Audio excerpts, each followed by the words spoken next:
ஒண்ணுமே பண்ணாதீங்க. எண்ணெய் வச்சு குளிங்க. ஒரே ஷாம்புவ மெயின்டெயின் பண்ணுங்க. அதுவே போதும். எண்ணெய் ரொம்ப நேரம் ஊற வைக்க வேண்டாம். 1 மணி நேரமோ, 2 மணி நேரமோ ஊற வைங்க.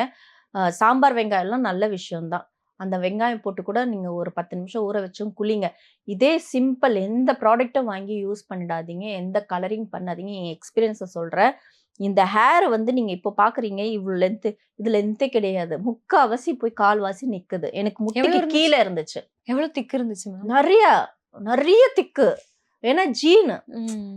நம்ம மெயின்டெயின் எதுவும் பண்ணது கிடையாது. இல்ல வீட்லயே இந்த நேச்சுரல் ஹேர் பேக் எதுவுமே இல்லங்க. நான் முன்னாடி சின்ன வயசுல இருக்கும்போது பிம்பிள்ஸ் வரும் இல்லையா? அப்ப தக்காளி, வெங்காயம் இதெல்லாம் அரைச்சு கிரிச்சு மூஞ்சில போட்டுப்பேன். மஞ்சத்தூள்லாம் போட்டு மூஞ்சிலாம் போட்டுப்பேன். ஸோ அதுல டேமேஜ் ஆனது உண்டு. நல்லா ஆனது கிடையாது. எனக்கு தெரிஞ்சு அதெல்லாம் எதுவுமே பண்ணாதீங்க. ஒரு கட்டத்துல போயிட்டு ஒரு ஃபேஸ் மசாஜ் மட்டும் பண்ணுங்க. பிளட் சர்க்குலேஷனுக்காக என்னமோ அது பண்ணுங்க. ஒரு ஐஸ் கியூப் காலைல எடுத்து ஃபேஸ்க்கு வந்து காலையில ரொட்டீன் பண்ணுங்க.